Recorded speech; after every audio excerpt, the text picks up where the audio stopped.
महाराज चाहिए क्या चाहिए? काम क्रोध मद लोभ मोह बिनस जहिय अहमेव, नानक प्रभु शरणागति कर प्रसाद गुरुदेव।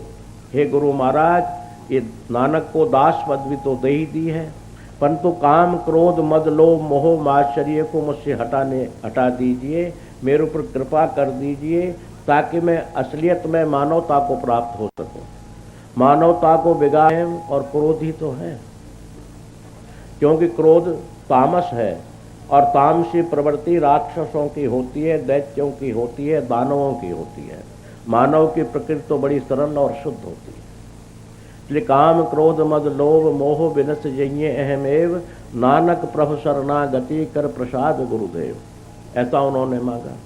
तो 9 वर्ष में मैं भी वो मंगलमय कामना कर रहा हूँ कि हमारे अंदर का जो अहम है, जो हमें दुखदायी है, हमें कष्ट देता है, हमारे स्वास्थ्य में हानि पहुँचाता है, वो अहम सभी प्रेमियों के यहाँ से निकल करके अलग कहीं बैठ गया है। और कभी कभी आ जाए, कभी कभी आ जाए मेहमान की तरह तो कोई हर्ज नहीं है, पर अधिक समय तक वो भार ही रहे तो अच्छी चीज़ है। यही मेरी मंगलमय कामना है। मेहमान की तरह तो आ जाता है, कोई बात नहीं, हमें भी आ जाता है। तो मेरे प्रेमियों, सन 2001 के लिए मैंने कहा कि अंकगणित के हिसाब से भी ये 3 मंगलमय है, और मंगलों को भी मंगल करने वाला वो भगवान नारायण है। मंगलम मंगला नाम योग, जो मंगलकारी देवता हैं उनको भी मंगल देने वाला वो भगवान श्री हरि नारायण है। उनके हम शरणागति हैं सभी, और उनकी शरणागति में राम शरण नहीं एक व्याधा। जब भगवान श्री राम, भगवान श्री हरि, भगवान श्री नारायण की शरणागत में जीव आ जाता है तो वहाँ एक भी व्याधा नहीं रहती, वो धीरे धीरे सब व्याधाएं नष्ट हो जाती हैं। प्रश्न उठता है कि जब हम शरणागति होने के बाद भी व्याधाएं हैं, ये व्याधाएं नहीं मानी जाती। ये तो हमारे पिछले जन्म के किए हुए कर्मों का थोड़ा फल है। हमारे शिष्य लोग कहते हैं, ऐसा सुनने में आता है कभी कभी, कि जी हम शरणागत हैं और हर तरह से परम सिद्ध के शिष्य हैं, फिर भी ये दुख आ जाते हैं, ये कष्ट आ जाते हैं। पर हरि कृपा से, हरि शरण से वो हमारा बचाव हो गया और हमें किंचित मात्र उसका भोग भोगना पड़ गया। ये मूल भोग तो मेरे प्रेमियों भोगना ही पड़ेगा, चाहे राम जी हो, चाहे कृष्ण जी हो, चाहे नरसिंह जी हो, चाहे कोई भी हो, भगवान जी, जो भी भगवान जी हैं वो भी हो, उनको भी भोगना तो पड़ा ही पड़ा। पूर्व जन्म संस्कार, पूर्व जन्मों के संस्कार के द्वारा भगवान श्री राम जब मानव योनि में आए तो क्या कष्ट नहीं पाए। सीता हरण मरण दशरथ को विपत्ति में विपत्ति पड़े। सीता का हरण हो गया, पिता की मृत्यु के समाचार मिल गए और व्याधाएं आने लग गई। अब बताइए, भगवान श्री राम, उनको व्याधाओं से क्या लेना देना था? पर मानव योनि में आने से उनको भी ये व्याधा भोगनी पड़ी। और बड़े शांत स्वर में यही कहा गया कि ये सुख और दुख सूर्य की तरह है, सूर्य उदय होता है, मध्य होता है, अस्त हो जाता है। इस तरह दुख आते हैं और प्रभु कृपा से चले जाते हैं। अब उसमें प्रभु कृपा, गुरु कृपा यही होती है कि मानव दृढ़ निश्चय हो जाता है, अर्थात उन विपत्तियों को सहन करने की ताकत उसके अंदर आ जाती है, वरना तो सहन करना बड़ा मुश्किल हो जाता है।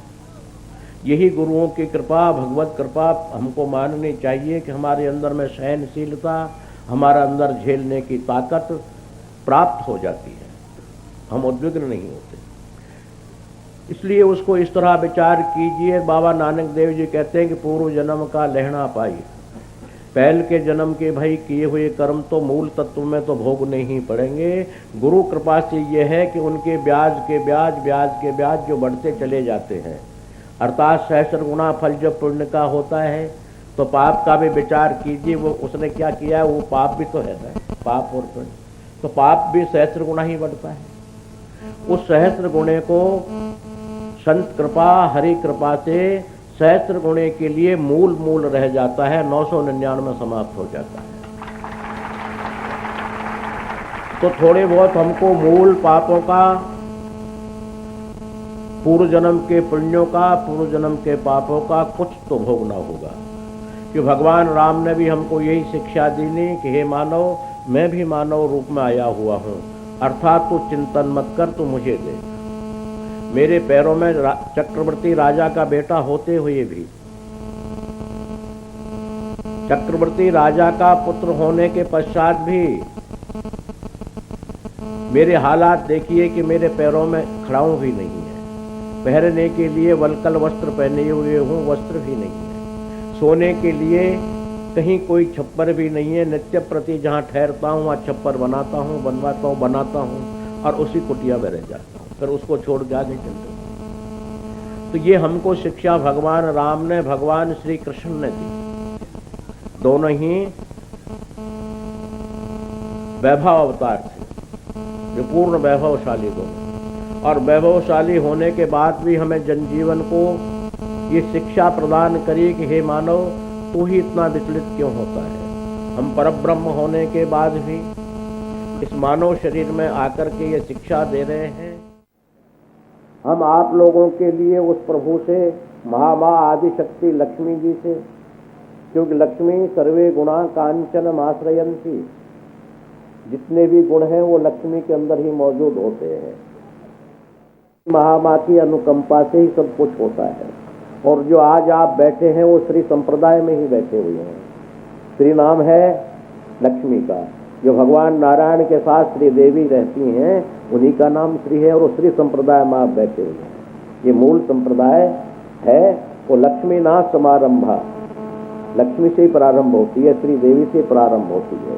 क्यों? या श्री स्वयं सुकृतिनाम भवने सुलक्ष्मी पापात्मनाम कृतधियाम हृदये सुबुद्धि। वो महामाँ कौन? श्री देवी। जब कृपा करती है मानव के ऊपर, तो या श्री स्वयं सुकृतिनाम, अच्छे कर्म वही करा सकती है। बिना लक्ष्मी के बिना न यज्ञ होते हैं, न दान होता है, न पुण्य होता है, बड़ा मुश्किल हो जाता है। या श्री स्वयं सुकृति नाम, अच्छे कर्म कराने के लिए वही उपयुक्त है। भवनेषु लक्ष्मी, भगवान श्रीमन नारायण के लिए जब लक्ष्मी जी थोड़ी सी रुष्ट हो गई तो उनको भी दिव्यलोक छोड़ करके और तिरुपति बालाजी यहाँ आना पड़ा। लक्ष्मी के उसी से नाराजी से तो आना पड़ा नहीं। तो लक्ष्मी जब नहीं होती है, जब मानव का नाम कर्जदार हो जाता है, कर्जदार, और जब लक्ष्मी होती है तो उसका नाम धनाढ्य हो जाता है, बिल्कुल नाम बदल जाते हैं। या श्री स्वयं सुकृति नाम भवनेषु लक्ष्मी पापात्मनाम कृत धियाम हृदये सुबुद्धि। महान पापियों के लिए भी पुण्यात्मा बना देती है, और जिनके हृदय में लेश मात्र बुद्धि नहीं है, पर उसको बुद्धिमान बना देती है। कृतधियाम हृदये सुबुद्धि। श्रद्धा सताम कुलम जन्हा प्रभवश्य लज्जा, कुल खानदान की लज्जा रखने वाली वही है। श्रद्धा सताम, श्रद्धा और सत्य को भी कायम रखने वाली लक्ष्मी है। जो लक्ष्मी का अभाव होता है तो हमें निरर्थक बस झूठ बोलनी पड़ती है। जो लक्ष्मी के अभाव में झूठ तो बोलनी पड़ती है, कि कहीं किसी से लेना देना है, झूठ बोल के लेना देना है। अर्थात वो सत्य को कायम करने वाली भी श्री महामाँ आदि शक्ति श्री देवी। उन श्री देवी जी से मैं ये प्रार्थना करता हूँ कि उन्हीं के प्रचार प्रसार के लिए शरीर को समर्पण किया है, और ये शर्तें उनको, उनकी शर्तें उनको मान्य होनी चाहिए, क्योंकि उन्होंने ऐसे वचन दिए हुए हैं। तो श्री देवी से मैं प्रार्थना करता हूँ कि ये नववर्ष सन 2001 में सभी मेरे प्रेमियों के लिए सुख और शांति प्रदान करते हुए, हे महामाँ, आप सभी प्रेमियों पर कृपा करें। लक्ष्मी के रूप में कृपा करें, धन के रूप में कृपा करें, पुत्र लक्ष्मी बन करके कृपा करें, गज लक्ष्मी बन करके कृपा करें। गज नाम हाथी का है, तो आजकल तो हाथी की कीमत भी 10-12 लाख से लेकर 30 लाख तक है। तो हमारी गाड़ियों की कीमत भी 9-10 लाख से लेकर 32 लाख तक कीमत दी है। तो हाथी ही है ये, इन्हीं वो हाथी कहते हैं। उस युग के हाथी वो थे, आज के युग हाथी है। तो गज लक्ष्मी, वाहन लक्ष्मी, पुत्र लक्ष्मी, वैभव लक्ष्मी, और श्रद्धा रूपी लक्ष्मी, सज्जनता रूपी लक्ष्मी, लक्ष्मी के रूप है ये सब जितने भी हैं। या देवी सर्वभूतेषु लक्ष्मी रूपेण संस्थिता, निद्रा रूपेण संस्थिता, नींद तक में भी जो है उसका रूप आता है, और अनेकानेक सुख शांति में भी उसका रूप है। तो मैं उनसे प्रार्थना नववर्ष में कर रहा हूँ, प्रार्थना नहीं अपितु मेरे प्रेमियों आप लोगों के समक्ष उसकी कृपा की प्राप्ति के लिए प्रार्थना कर रहा हूँ। वो प्राप्ति अवश्य है, आप लोगों को सुख और संपत्ति वो प्रदान करें, अर्थात करेंगे, दोनों शब्द बोला, करें ये तो हमारी प्रार्थना है और होगी ये हमारा सुनिश्चित है। सुनिश्चित इसलिए कि उनके वरदान दिए हुए हैं, तो सुनिश्चित क्यों नहीं बोले हम लोग। हमारे अंदर यही तो न्यूनता आ रही है कि हम लक्ष्मी नारायण के उपासक होने के बाद भी हमारा आत्मविश्वास नहीं बन पाता। आत्मविश्वास जब नहीं बन पाता तो हम तितर बितर हो जाते हैं, अर्थात निर्धन होने लगते हैं। इसलिए हमें तो ये आत्मविश्वास है कि माँ हमारी है, हम उसके हैं, और वो माँ कभी भी पुत्र के लिए दुख देने के लिए तैयार नहीं हो सकती। एक साधारण माँ भी बच्चे के लिए पड़ोस से भी दूध मांग करके दूध पिलाती है, जब दूध के लिए रोता है पड़ोस से लाती है। एक साधारण माँ बच्चे के लिए इतना करती है, तो वो आदि लक्ष्मी जगत जननी हमको दुख कैसे दे सकती है, जब उसके ऐसे वचन हैं, ऐसे उनके संकल्प हैं। तो उनकी ओर से उनके दिए हुए वचनों को पुनः स्मृत करा रहा हूँ उस महामाँ को, कि आपके दिए हुए वचन हैं ऐसे कि तुम्हारे कहने पर हम वो करेंगे जो जो तुम चाहोगे। तो हम तो यही चाह रहे हैं कि हमारे प्रेमियों के यहाँ हर प्रकार की सुख और शांति रहे।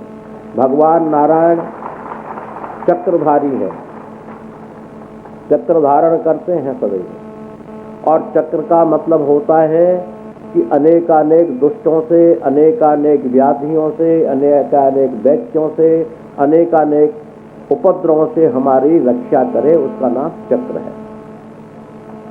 चक्र उसे कहते हैं कि जो चक्रवत होकर के 24 घंटे हमारी रक्षा करता रहे, अनेकानेक विपत्तियों से, दैत्यों से, यंत्र से, मंत्र से, तंत्र से, भूत से, प्रेत से आदि आदि सब प्रकार से, सरकार से और तरह से हमारी रक्षा करे। ये चक्र का काम है रक्षा करना। अर्थात उन भगवान श्रीमन नारायण से यही प्रार्थना करूंगा कि प्रभु उस चक्र के लिए हमारे पापों के संहार करने के लिए उसको आज्ञा प्रदान करें। हमारे अनेक अनेक व्याधियां हैं, उन व्याधियों को दूर करने की आज्ञा प्रदान करें, और हमारे जनजीवन जो अस्त व्यस्त हो रहा है उसके लिए कायम करने की, मानवता कायम करने की आज्ञा प्रदान करें। तो भगवान जब कृपा करते हैं, आज्ञा प्रदान करते, तो चक्र को ही आज्ञा देते हैं रक्षा के लिए। अर्थात हे चक्र भगवान, आप मेरे प्रेमियों की हर जगह से, हर तरह से रक्षा करें और पूर्ण रक्षा करें। तो भगवान लक्ष्मी नारायण से, दोनों से मैं यही प्रार्थना करूंगा, और प्रार्थना करते हुए यही पुनः पुनः बार बार बोल रहा हूँ, पुनः पुनः यही कहूँगा कि सन 2001 आप लोगों के लिए, आपकी संस्था के लिए, आपके जनजीवन के लिए, क्योंकि ये संस्था जो बैठे हुए आपकी है, मेरा इसलिए रहे, हमारे प्रेमी जनों के काम अच्छे होते रहे और जनजीवन हमारा बिल्कुल अच्छी तरह से उन्नति की ओर चले। धन की उन्नति हो, हमारे मानवता की उन्नति हो, धर्म की उन्नति हो, विद्या की उन्नति हो। एते चत्वारि वर्धन्तु आयु विद्या यशो बलम। आयु की वृद्धि हो, यश की वृद्धि हो, धन की वृद्धि हो, बल की वृद्धि हो, ये सब प्रकार से अभिवृद्धि इस वर्ष में मंगलमय हो, ऐसी मेरी शुभकामनाओं के सहित मंगलमय आचरण।